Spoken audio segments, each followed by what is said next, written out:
Começo também por agradecer à COFACE o convite que dirigiu à Câmara de Comércio Americana em Portugal para participar nesta conferência. É com muito gosto que vamos procurar dar a nossa contribuição para o tema da conferência. Começo por felicitar o professor Rui Moreira de Carvalho pela sua intervenção brilhante, sobretudo pela clareza com que expôs as suas ideias e numa intervenção muito afirmativa que apreciei bastante. Os parabéns.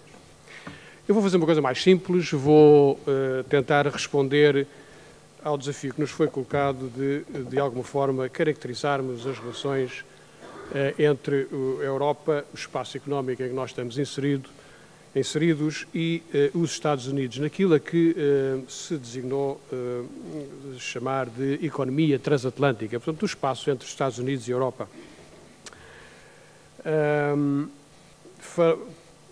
Tentarei fazer essa caracterização sobretudo, partilhando convosco alguns números que dão ideia do que é que representa no espaço económico global esta zona geográfica transatlântica.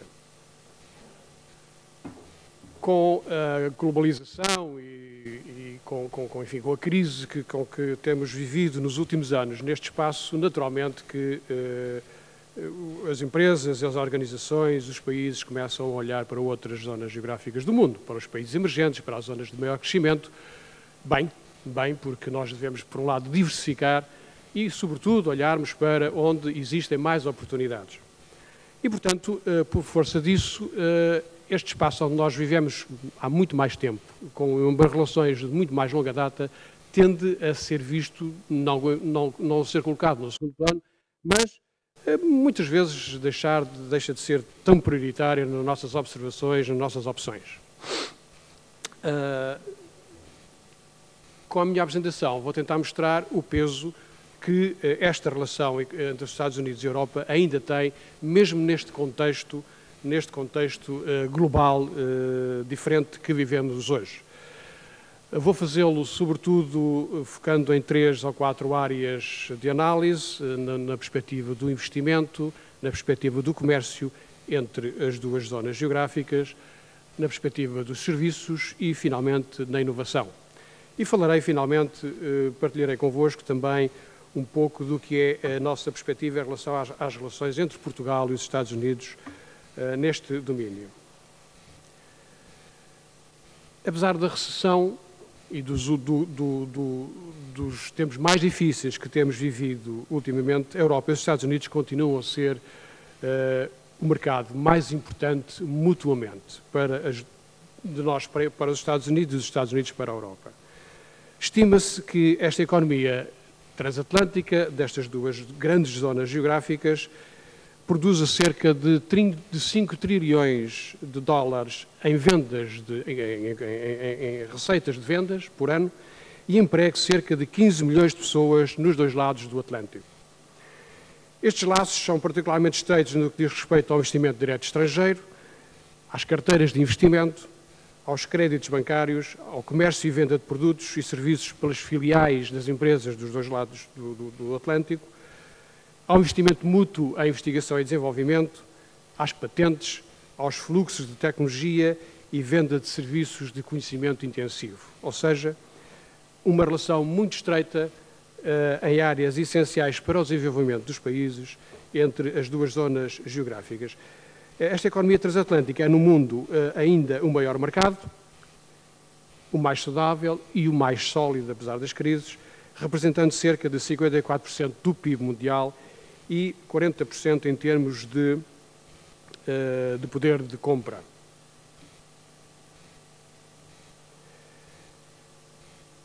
Com a crise financeira, muitas vezes se questionou a saúde do sistema financeiro na Europa e nos Estados Unidos, mas, apesar dessa crise, o mercado financeiro americano e europeu continua a representar praticamente 2/3 dos ativos bancários a nível global, 3/4 do total dos serviços financeiros, mais de 70% dos títulos de dívida pública e privada, enfim, como podem ver, 80% das taxas de juros dos derivados, etc. Ou seja, um peso significativo do sistema financeiro nesta economia, nesta região económica Europa-Estados Unidos, em termos de percentagem do sistema financeiro global.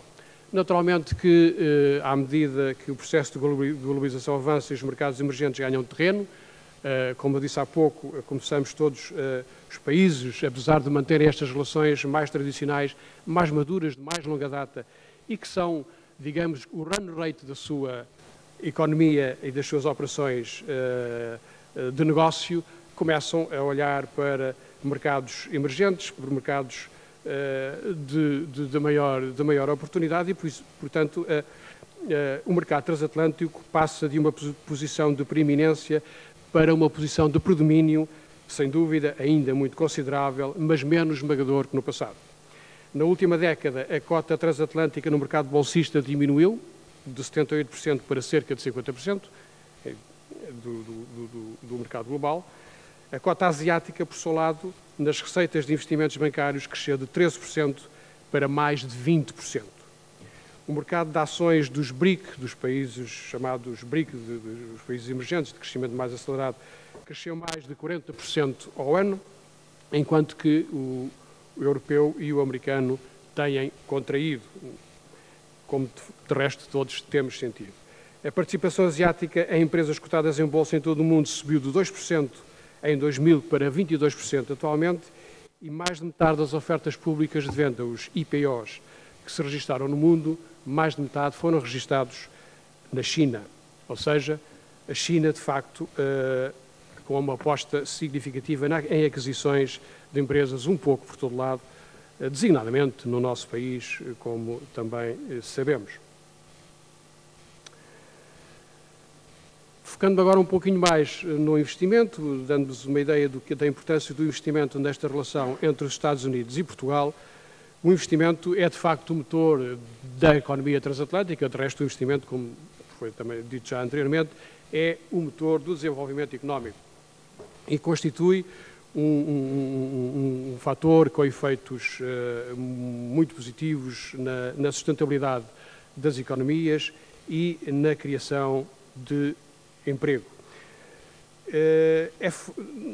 Neste espaço económico, o investimento direto estrangeiro e as vendas das filiais das empresas dos dois lados são o motor do comércio transatlântico. 61% das importações americanas oriundas da Europa em 2009 consistiram no comércio intra-empresa, portanto nas empresas entre si.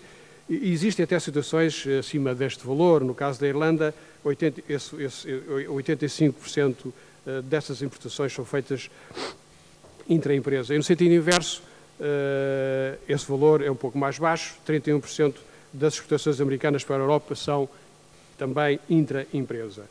Nos Estados Unidos, os Estados Unidos e a Europa são mutuamente o principal destino de investimento direto estrangeiro, nada de surpreendente, penso eu, também aqui, e juntos respondem por 63% do investimento que é feito internamente neste espaço geográfico e 75% do investimento que é feito fora deste espaço geográfico.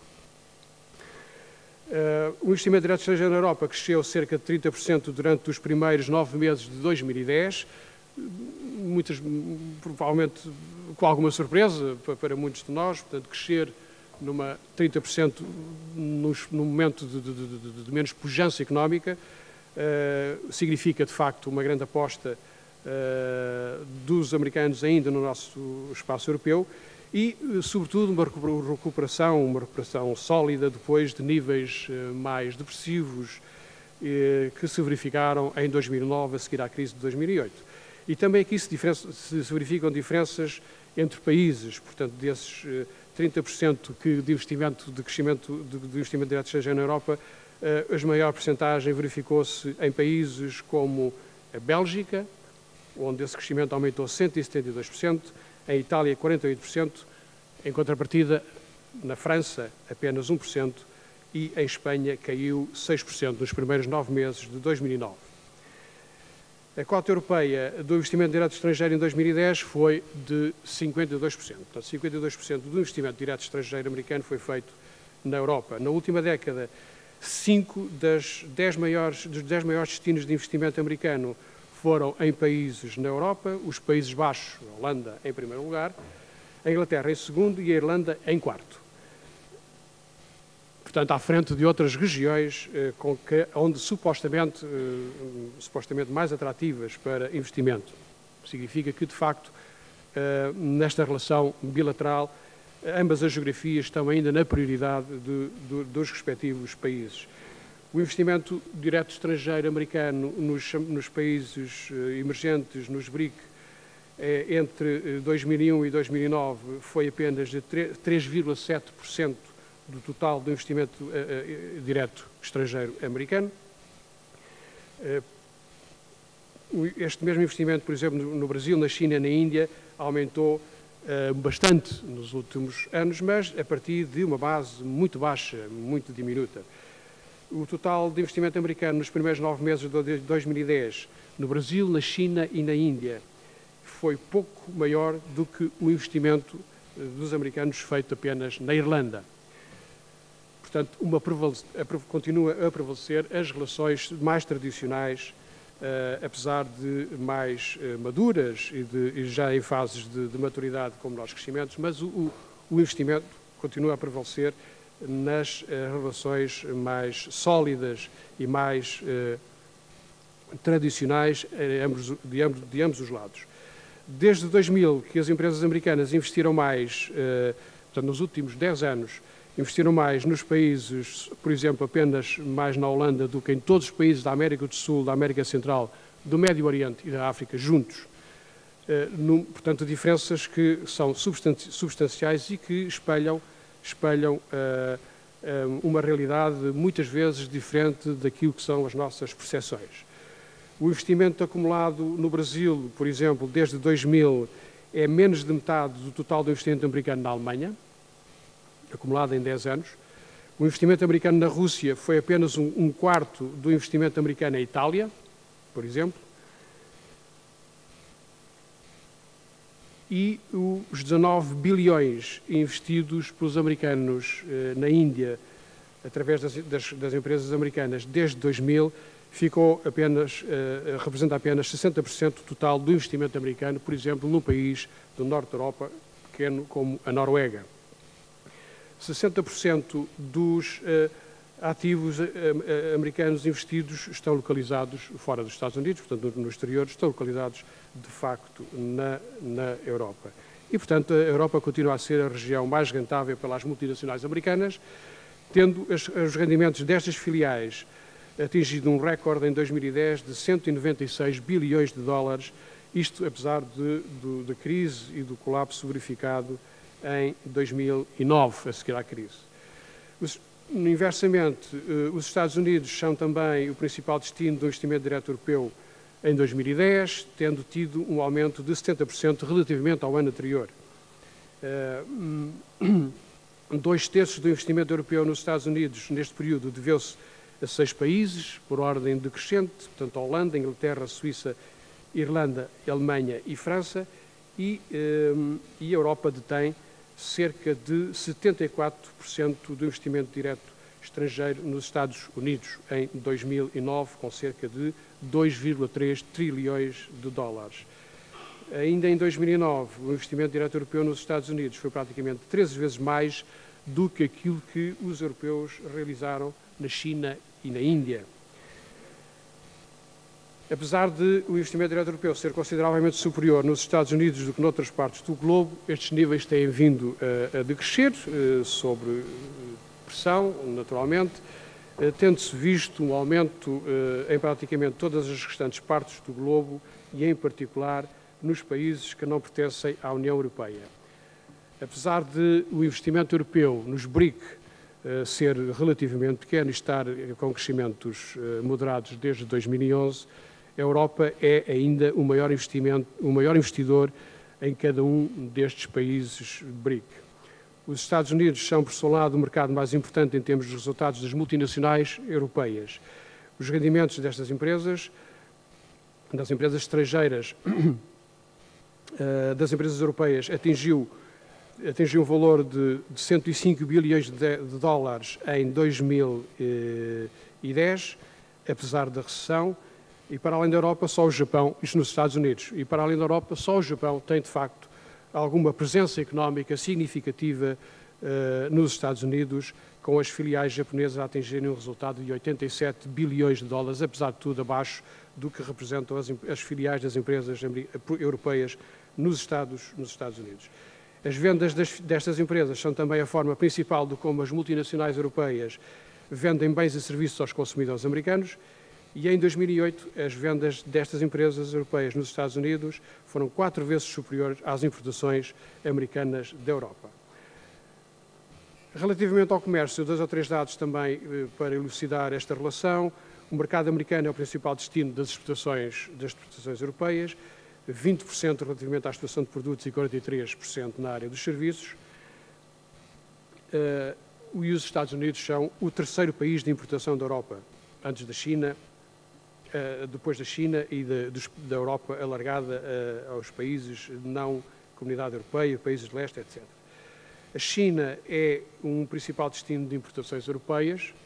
De 2000 a 2009, a cota de produtos importados vindos da China, europeus, importados pela Europa e vindos da China, subiu de 7,7% para 18%, enquanto a cota de importações europeias de produtos americanos desceu, contraiu de 24% para 16%. Apesar de tudo, continua a ter uma cota maior. No que se refere aos serviços, os Estados Unidos e a Europa são as duas economias líderes na área dos serviços, também, naturalmente. Os Estados Unidos são o maior país isoladamente, a Europa a maior região na produção e venda de serviços.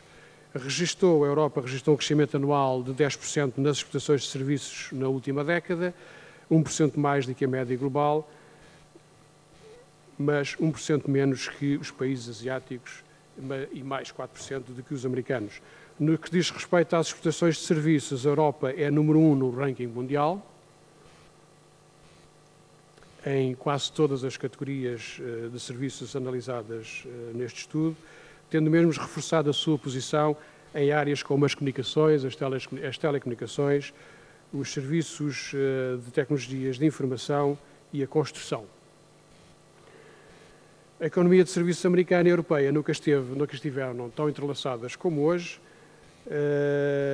designadamente nos serviços financeiros, nas telecomunicações, nos seguros, na publicidade e nos serviços de tecnologias de informação.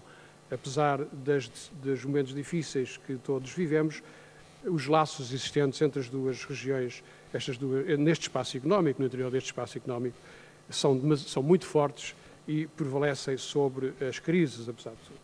Os dados interessantes em relação ao emprego,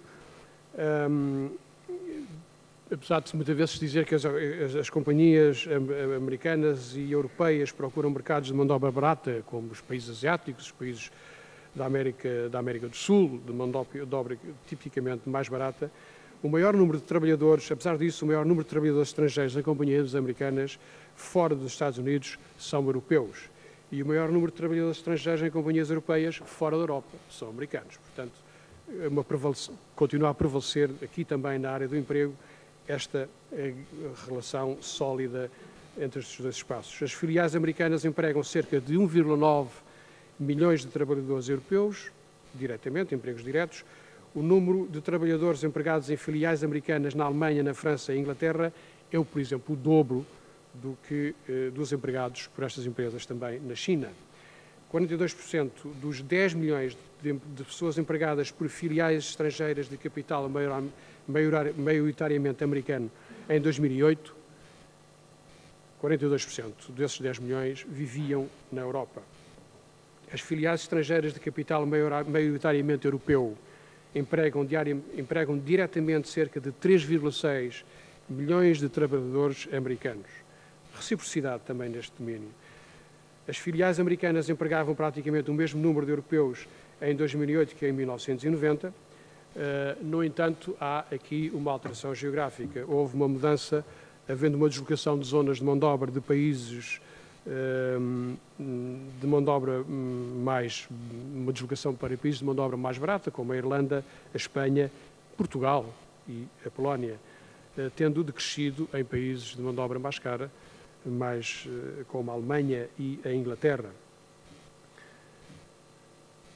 No que se refere à inovação, portanto, o espaço europeu e os Estados Unidos são os campeões da inovação no mundo, apesar de assistirmos nos últimos tempos a uma aposta significativa neste domínio também dos países asiáticos, mas, apesar de tudo, é na Europa e, sobretudo, nos Estados Unidos que se produz ainda a principal, a maior e a mais relevante inovação à escala global. As companhias sediadas nos Estados Unidos são responsáveis por cerca de 34,3% das companhias que se encontram no topo das que mais investem em inovação. Cerca de mais de um terço dessas empresas são americanas e as companhias europeias também nesse ranking das que mais investem em inovação representam cerca de 30%, seguidas depois pelo Japão com 22%. Em 2008, as filiais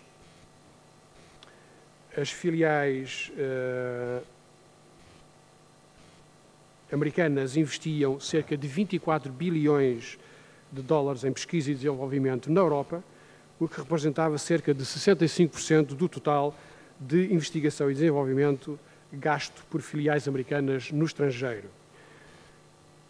Do total de 20 companhias que no mundo mais investem em inovação, 9 são americanas e 7 estão na Europa. A Europa e os Estados Unidos, o Japão são líderes na internalização de patentes, são de resto os maiores produtores de patentes a muita distância de todos os outros, sobretudo dos Estados Unidos. Os gastos neste domínio, de qualquer forma, têm descido em algumas regiões, designadamente nestes países que estamos a abordar, desceram 11% no Japão, por exemplo, baixaram 3,8% nos Estados Unidos e 0,2% na Europa nos últimos anos, enquanto na Índia e na China esse investimento aumentou substancialmente. Portanto, os países asiáticos, designadamente a China, a apostarem, a tentarem recuperar terreno para os países mais desenvolvidos. De facto, há também uma diferença a assinalar, é que o investimento, sobretudo nestes países mais desenvolvidos, há um mix de investimento privado e público, enquanto que, por exemplo, na China, que está a fazer uma grande aposta nesse domínio, o investimento é essencialmente ou quase exclusivamente privado. Em 1999, os Estados Unidos e a Europa partilhavam 70% do total das patentes a nível global, hoje representam apenas 62%. Alguma recuperação de outras geografias neste domínio.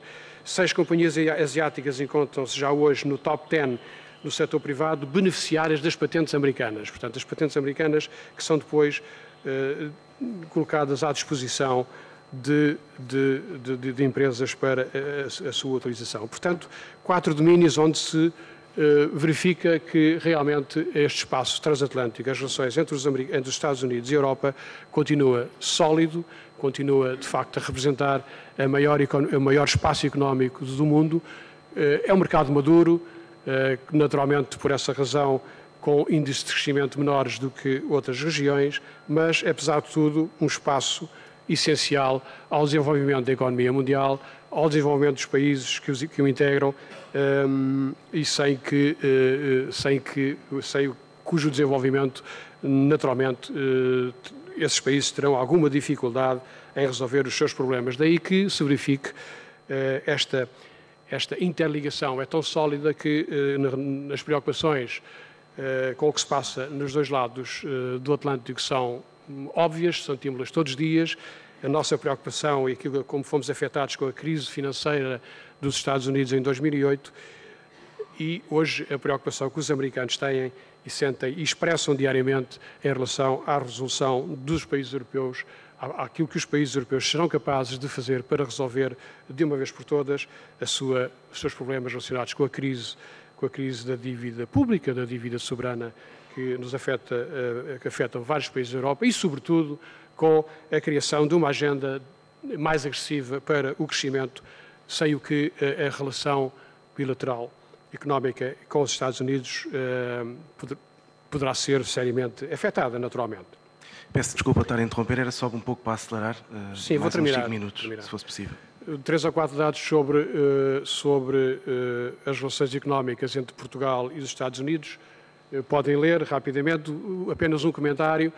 De facto, os Estados Unidos, que foram durante muitos anos um dos mercados prioritários para Portugal e para as empresas portuguesas, têm vindo a perder alguma importância. Desviámos as empresas portuguesas e Portugal desviou suas atenções para outras regiões, designadamente para países com quem temos mais afinidades. Angola é disso o exemplo mais significativo, também o Brasil. Aumentámos significativamente também as nossas relações com a Espanha, privilegiámos o espaço europeu. Com isso, de facto, houve uma diminuição da nossa relação com os Estados Unidos. Contudo, os Estados Unidos da América continuam a ser o maior país, a maior economia do mundo, são o mercado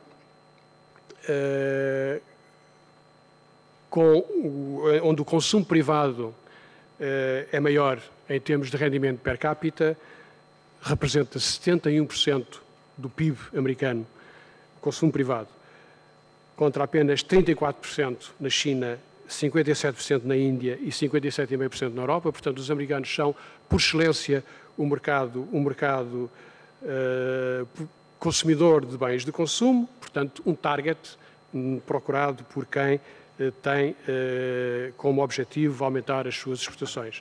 Portanto, para as empresas portuguesas e para nós que procuramos estabelecer relações com o exterior pela via da internacionalização, pelo aumento das exportações, o mercado americano, apesar de mais difícil, mais competitivo, mais exigente, é, sem sombra de dúvida, continua a ser, sem sombra de dúvida, um país de destino muito atrativo, com muitas condições de interesse e de atratividade para as empresas portuguesas. Muito obrigado.